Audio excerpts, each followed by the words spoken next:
Hi friends, welcome to mom's kitchen. ఇప్పుడు అందరికీ ఇష్టమైన చికెన్తో చికెన్ పచ్చడి ఎలా చేయాలో చూద్దాం.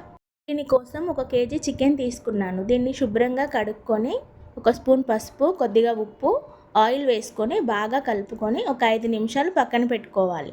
ఇప్పుడు పచ్చడి కోసం మసాలా ప్రిపేర్ చేసుకుందాం. దీనికోసం ఒక ప్యాన్లో లవంగాలు, ఇలాచీ, దాల్చిన చెక్క, 2 టేబుల్ స్పూన్ల ధనియాలు, 1 స్పూన్ ఆవాలు, 1 స్పూన్ జీలకర్ర వేసుకొని వేయించుకొని తీసి చల్లారాక మిక్సర్ జార్లో వేసుకొని మెత్తని పౌడర్లా చేసి పక్కన పెట్టుకోవాలి. ఈ పచ్చడి చికెన్ లవర్స్కి చాలా బాగా నచ్చుతుంది. చిన్న పిల్లల నుంచి పెద్దవాళ్ళ వరకు అందరూ ఇష్టంగా తింటారు.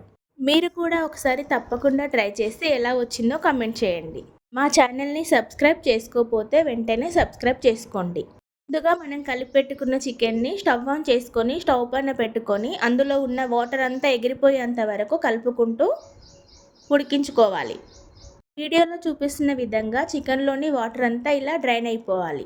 ఇప్పుడు స్టవ్ పైన ఇంకొక ప్యాన్ పెట్టుకొని అందులోకి 1/2 కిలో ఆయిల్ యాడ్ చేసుకొని ఆయిల్ హీట్ అయ్యాక మనం ముందుగా కుక్ చేసి పెట్టుకున్న చికెన్ని వేసుకొని ఫ్రై చేసుకోవాలి. చికెన్ని మీడియం ఫ్లేమ్లో 5 to 10 మినిట్స్ ఫ్రై చేసుకోవాలి. చికెన్ గోల్డ్ కలర్ వచ్చిన తర్వాత ఇందులో 1 స్పూన్ అల్లం వెల్లుల్లి పేస్ట్ వేసుకొని పచ్చివాసన పోయేంత వరకు వేయించుకోవాలి.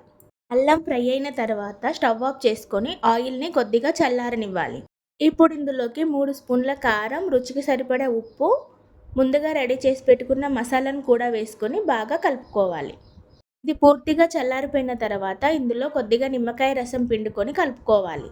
ఈ చికెన్ పచ్చడిని ఒక డబ్బాలో కానీ జార్లో కానీ స్టోర్ చేసుకుంటే 15 రోజులు నిల్వ ఉంటుంది. ఎంతో టేస్టీగా ఉండే చికెన్ పచ్చడి రెడీ. ఈ రెసిపీ కనుక మీకు నచ్చినట్లయితే మా వీడియోకి ఒక లైక్ చేసి షేర్ చేయండి. Thanks for watching.